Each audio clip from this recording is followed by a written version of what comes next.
Muito legal ter você aqui, viu? Ah, eu que agradeço. E eu vou dizer, esse bate-papo aqui, esse esquenta foi maravilhoso. É uma pena que não estava ligada a câmera aí pro nosso esquenta, viu? Esse esquenta, esquentou, né? Ai, Lu. Ah, pois é. Mas Camila, olha só, você tem uma carreira empresarial muito interessante, né? Você é uma Obrigada, Lu. jovem, de nada, é verdade, eu realmente te admiro. Uma jovem de 30 anos, não obstante, você é empresária e consultora de empresas. Então suponho que você tenha pais ricos para ter uma carreira profissional meteórica, sim ou não? Absolutamente não. Não? Olha só quem diria. Não. É, eu vim de uma família muito humilde, inclusive, né? A família do meu pai é um pouco mais bem de vida, assim. Mas eu não convivi muito com a família do meu pai. E Família muito humilde. da minha mãe, sim. Do meu pai, nem tanto. Mas eu não cheguei a conviver. Humilde que você diz é pobre. Humilde é pobre. Tá, porque Exato. tem muitos ricos que são humildes, né? Exato.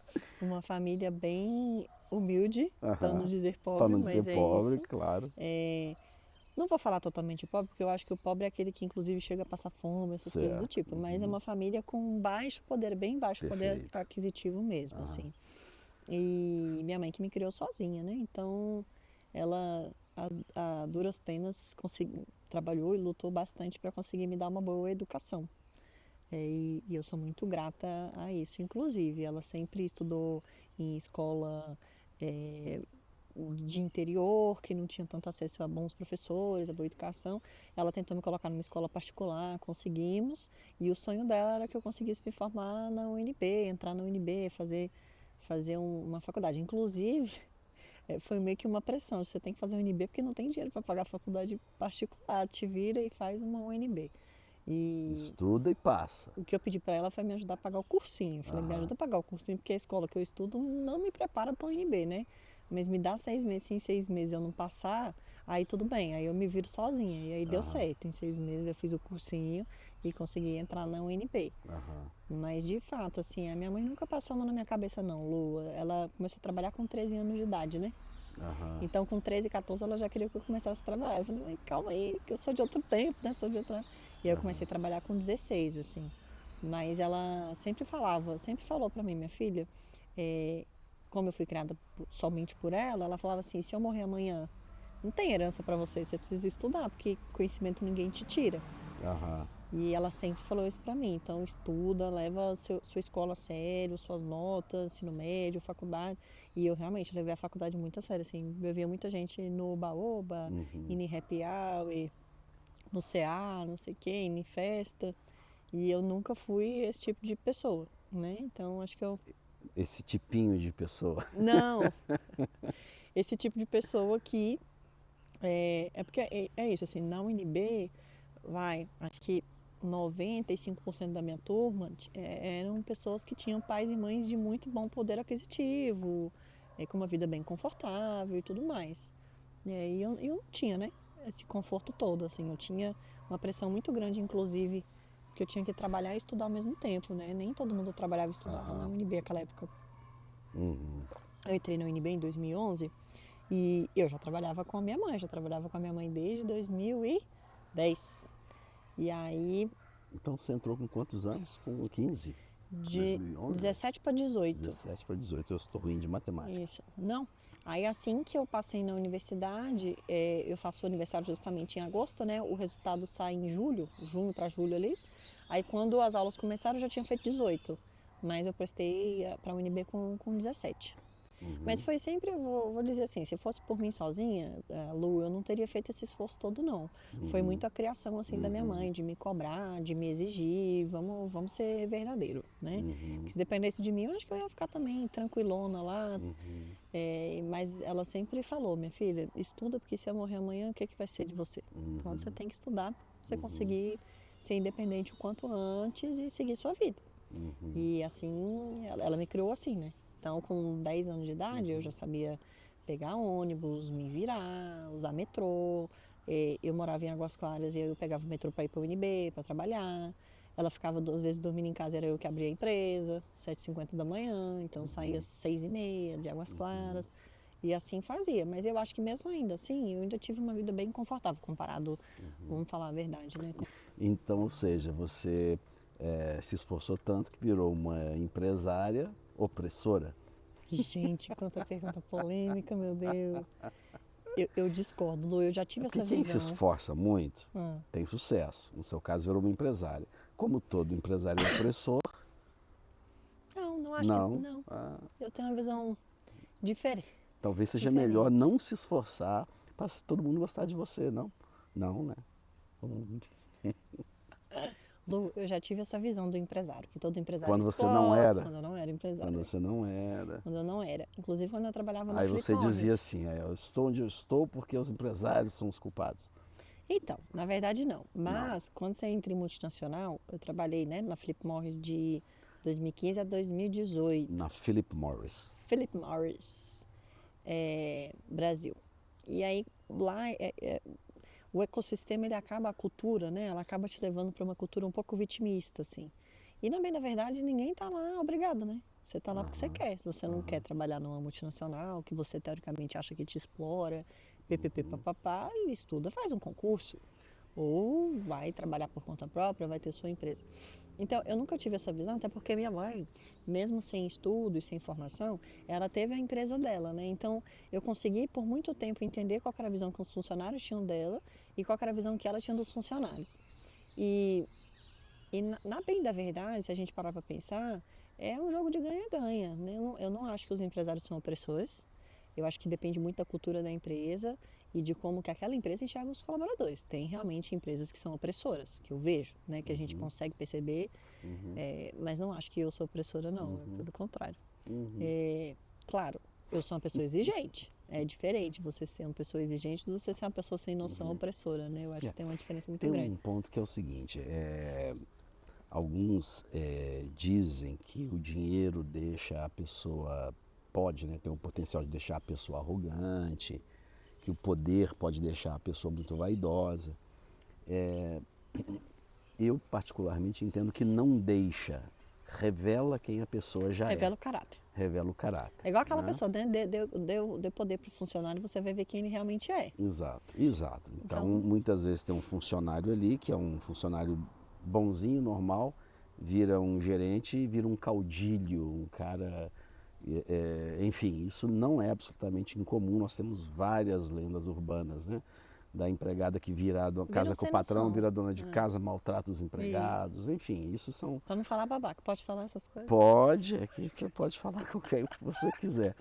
Vira um babaca, né? Enfim, Assim como você falou, né? Existem ricos que são humildes e ricos que não são humildes. Então, exatamente. existem empresários que são opressores e existem empresários que não são opressores. E existem pobres que são humildes e pobres Que são extremamente arrogantes. né?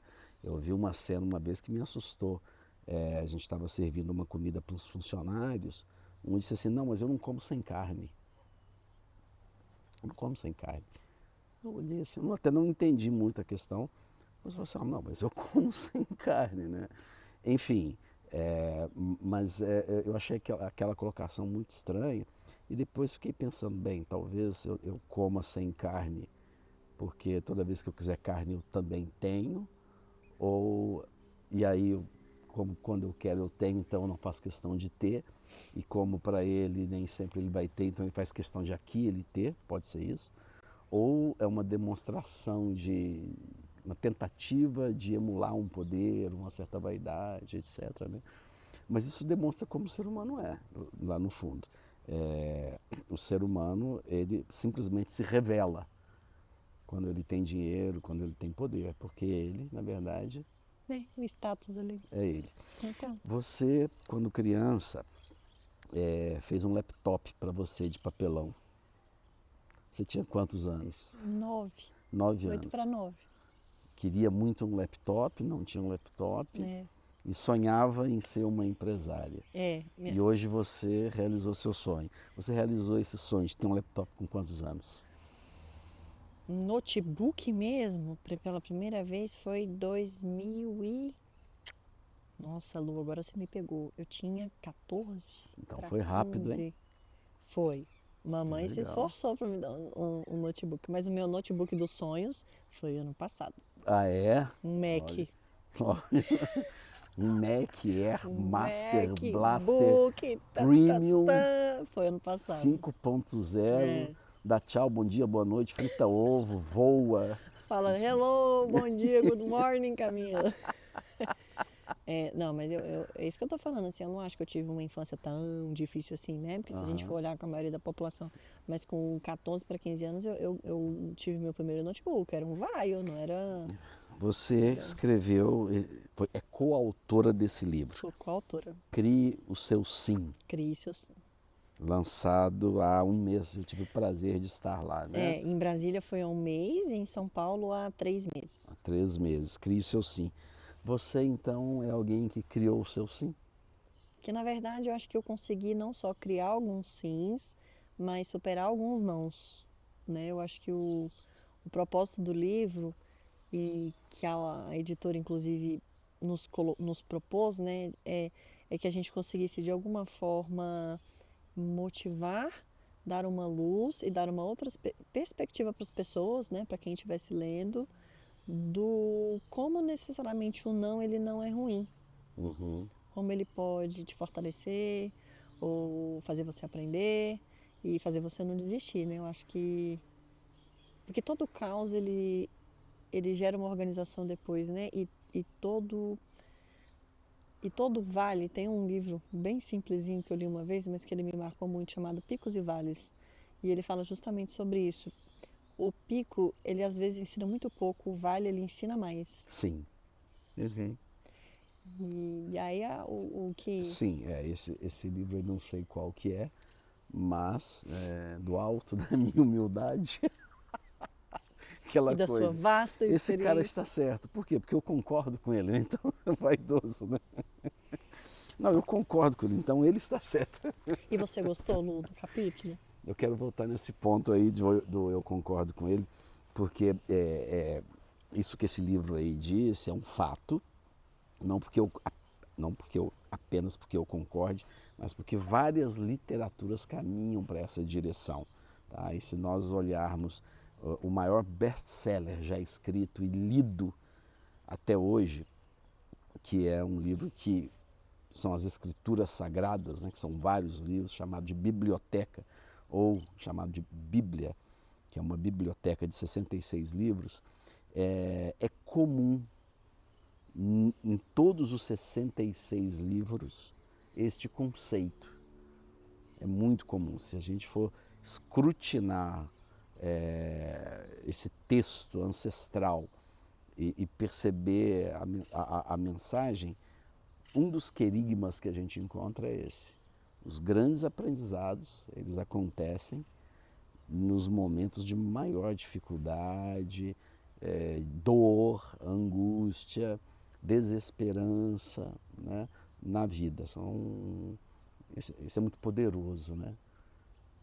Eu nem lembrava que tinha essa parte do notebook no livro. Foi lá. Tá lá no capítulo? Eu não lembrava dessa parte. Mas como é que você escreve um livro e esquece das coisas, menina? Aqui o subtítulo é assim, Crie Seu Sim, é o título. O subtítulo é Vá além dos seus limites e desbloqueie o sucesso em você mesmo. O que é sucesso? Sucesso para mim? Eu acho que a primeira coisa que para mim me dá paz e me dá uma sensação de sucesso é meu relacionamento com Deus. Essa é a primeira coisa. E eu acho que o sucesso, na verdade, é Então, você sucesso é ter um relacionamento com Deus ou manter um relacionamento com Para mim, Deus? ter um Ter um relacionamento relacionamento com Deus. Para você, isso você... é um símbolo de sucesso. Para mim, sim. Perfeito. Eu acho que é o primeiro. Primeiro. O segundo é você conseguir estar com quem você ama e poder desfrutar coisas com as pessoas que você ama. Uhum. De nada adianta eu ser empresária, ter rios de dinheiro, se eu não posso, por exemplo, viajar com a minha mãe, ou proporcionar alguma coisa legal para minha família, né? Ou construir uma família. Eu acho que esse é o... Acho não. Na minha visão de vida hoje, né? Pode ser que eu mude de ideia no futuro, mas hoje a Camila de 30 anos pensa que sucesso é isso. Então, primeiro, relacionamento com Deus. Ter um bom relacionamento com Deus e Eu acho que em segundo lugar eu colocaria saúde e família. Saúde né? e família. Porque eu acho que sem saúde a gente não Perfeito. consegue fazer nada. Então, você aqui está dizendo, desbloqueie o sucesso em você mesmo. É um livro, então, que ensina a ter um relacionamento com Deus e ter saúde e estar com a família. Esse é o tema do livro. Pode-se dizer que sim, pelo menos na visão do meu capítulo. Que no meu capítulo eu falo sobre fé, eu falo sobre como você atingir... na verdade, no meu capítulo, né, eu cito sobre a minha ótica de vida, que foi inclusive a proposta da editora, né? Camila, você é muito nova para ter os resultados que você já teve. Conta pra gente como que você O meu tem fez. dedicatória, hein? Gente, Ah, os outros que olharem esse podcast, o eu meu tô tem lascada, porque o dele é dedicatória. o único que tem nessa página amarela. Vocês têm noção disso? Nossa, meu Os Deus. outros não têm. Eu estou como chacrinha, eu estou com tudo e não estou prosa.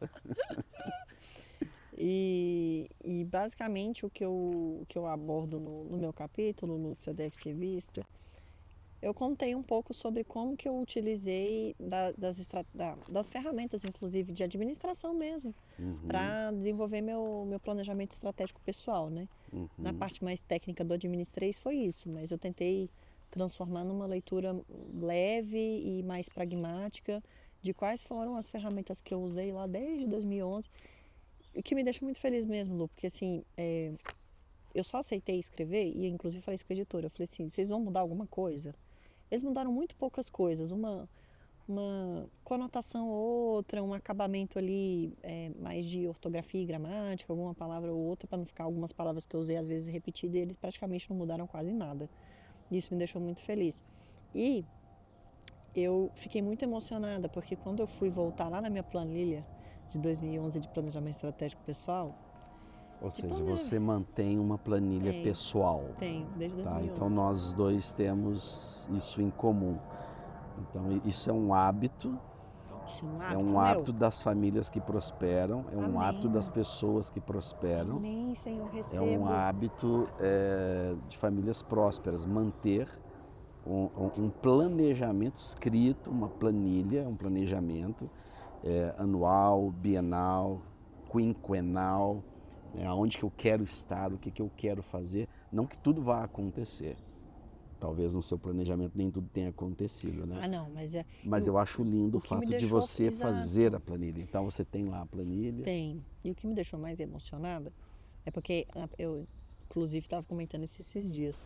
A primeira matéria da UNB que a gente faz lá, de introdução de administração, e eu nunca vou esquecer, o presidente da empresa Júnior virou e falou assim, se você não sabe onde você quer chegar daqui 10 anos, esquece que você está aqui perdendo tempo nessa vida.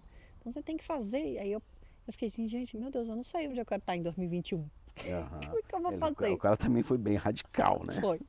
Se você não sabe, já saia daqui. Você tem que traçar um caminho. Eu fiquei bem desesperada, na verdade, porque eu falei assim, gente, todo mundo tem, né? Eu tô perdendo tempo aqui, tô ficando para trás. Então eu cheguei em casa, abri um Excel e coloquei lá algumas coisas das áreas da vida, idiomas, cursos que eu queria fazer, quanto que eu queria estar ganhando. Eu fui colocando, 2011, 12, 13, 14, 15, 16, até 21. Que eu queria entrar numa multinacional, quanto que eu queria estar ganhando quando eu estivesse formada, os bens que eu queria conquistar, os lugares que eu queria viajar, eu fui colocando. Ou seja, você fez o seu planejamento, não foi por ganância, foi por medo, né? Foi por medo. São dois sentimentos muito fortes que motivam o ser humano. O medo ou a ganância. Não, então, e ele deixou muito claro assim. Eu estou com medo, deixa eu fazer o meu planejamento.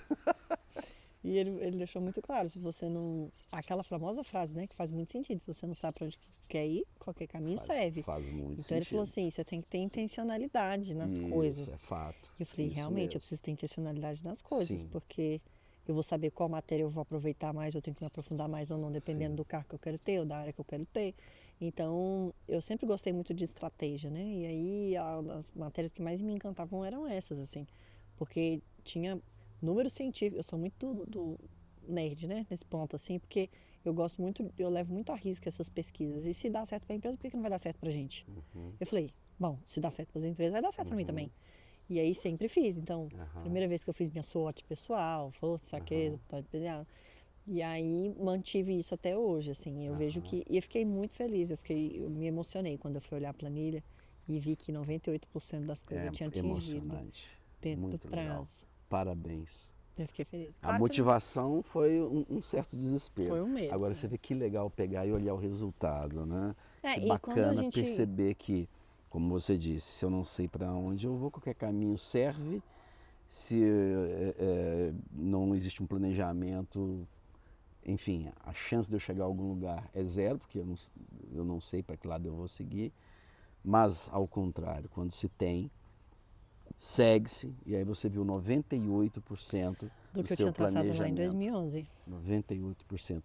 Aqui está dizendo assim, vá além dos seus limites, ou seja, então você está afirmando que existe um limite. O subtítulo diz, vá além dos seus limites, desbloqueie o sucesso em você mesmo. Vá além dos seus limites. Então, existe um limite. Aqui é um convite para atravessar um limite pessoal. E desbloqueie o sucesso em você mesmo. Então, todo mundo consegue desbloquear sucesso em si mesmo? Eu acredito que sim, mas eu fico com receio de ser simplória nessa resposta, porque, vamos lá, também não vamos romantizar, né? Tem muita gente que está num contexto muito caótico e que às vezes, e de novo, né? O sucesso para mim não é um sucesso para ela, às vezes o sucesso para ela é comer a carne. E o quanto será que ela consegue às vezes ter aquela carne? Eu não acho que é tão simples assim, sabe, Lu? Se a gente parar para pensar, e eu vou pegar inclusive do meu exemplo próprio de pessoas que eu acompanho, que eu dou mentoria inclusive.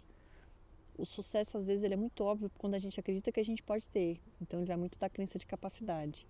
Se aquela pessoa não tem aquela crença de capacidade, ela até pode ter sucesso, mas se ela não acredita que ela pode, ela não vai ter. Então, por mais que aquela pessoa esteja com o mentor correto, com o caminho correto, com as ferramentas corretas, eu acho que o nosso principal sabotador é a gente mesmo no final do dia. Vários momentos da minha vida, eu não acreditava que eu era capaz para várias coisas. E foi ouvindo outras pessoas que eu fui trabalhando a minha crença de capacidade. E nem para tudo também eu me acho capaz para tudo. É uma coisa que eu acho que a gente vai trabalhando a gente diariamente. Há 8 anos atrás eu jamais pensei que eu poderia falar inglês fluente. Hoje eu consigo falar inglês fluente, mas há 8 anos atrás essa não era a cabeça da Camila. Então eu acho que o sucesso, ele pode sim, pode. É claro que a pessoa não vai sair da extrema pobreza para a riqueza do dia para a noite. Isso é uma coisa que tem que ser construída. Mas a forma como a gente se enxerga na situação, ela faz toda a diferença. Se a gente já se limita achando que não é capaz, ou que a gente não é inteligente o suficiente, ou que a gente não tem emocional o suficiente, a gente vai se sabotar nesse processo. Eu vejo muita gente capaz e que não consegue porque ela não se vê capaz. Então, eu acho que ele é acessível. E o contrário, você acha que também acontece? Pessoas que não são capazes e que se consideram capazes e se frustram. Acontece?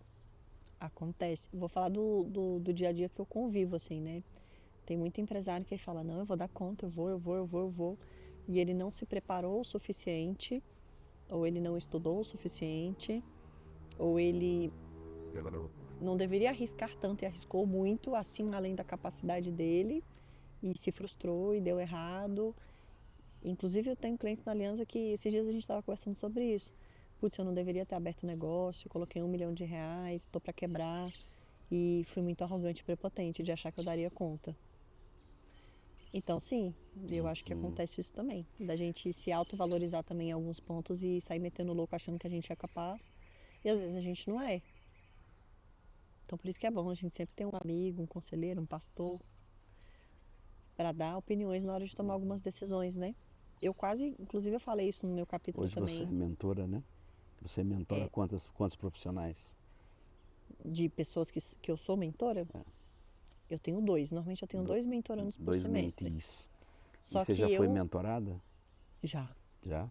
inclusive estou sendo mentorada por uma mulher maravilhosa chamada Simone Maia. Sério? Me apresenta essa mentora. Que eu tenho a honra de chamar de minha mentora. Mas aí, de novo, né? Olha para você ver que engraçado. Você falando dessa crença de capacidade. Eu já tinha sido requisitada algumas vezes para ser mentora. E eu falava, gente, mas eu tenho 30 anos de idade, eu vou ser mentora de quem? que ideia, né? Ainda não tem experiência. E aí algumas pessoas falam assim, não, Camila, se a pessoa, ela ganha, vai, 1.000, 2.000, 3.000, 5.000 reais, ela quer ganhar 15, 20, 30, você consegue ser mentora dessa pessoa. Exatamente. Você não vai conseguir ser mentora Isso. da Cristina Junqueira do Nubank. Mas de outras pessoas que ainda não chegaram onde você já chegou, você pode ser mentor e você deve. E pode ser coach também, né? Que hoje o nome está queimado aí no mercado, mas diferente coach de mentor, mas também funciona, né? Pegar um profissional e ser coach. Eu já tive Você já atuou como já. coach também? Não, Coach como profissional? não. Porque não me considero capaz para, né? Eu não acho que eu tenho as formações, a experiência suficiente para. Então, eu me considero mais uma mentora, porque eu consigo, inclusive, ser mentora para pessoas que querem ter sucesso nas suas carreiras. É bem específico, porque é algo que eu me considero capaz de passar conhecimento, de ajudar e de direcionar. Em termos de posicionamento de longo prazo, principalmente, né? Mas o que eu ia falar agora que eu esqueci que você tinha perguntado? Foi outra pergunta que você fez, Lu, agora? Deu branco. Faço outra pergunta. Tá bom. Mas era uma coisa legal, inclusive, de falar, eu esqueci. A gente volta já. Camila, uma mulher muito inteligente, uma mulher de sucesso, mas também muito bonita, Muito obrigada. mas também alta. Isso assusta os homens, Camila? Eu acho que assusta os fracos.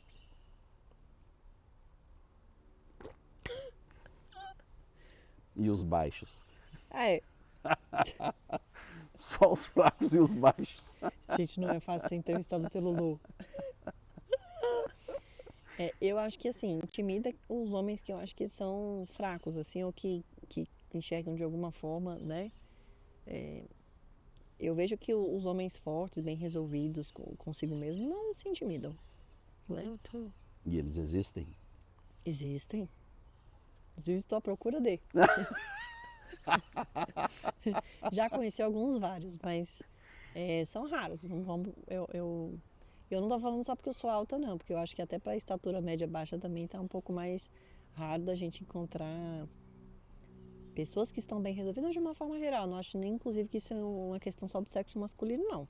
Acho que é do feminino também. Assim, as pessoas elas acabam ignorando o autoconhecimento, acham que terapia é bobagem, que espiritualidade é bobagem. Até exercício, né? Agora o exercício está cada vez mais em voga para conta da geração fitness e etc.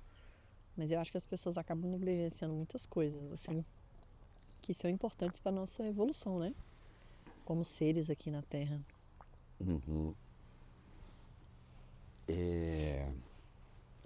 De qualquer forma,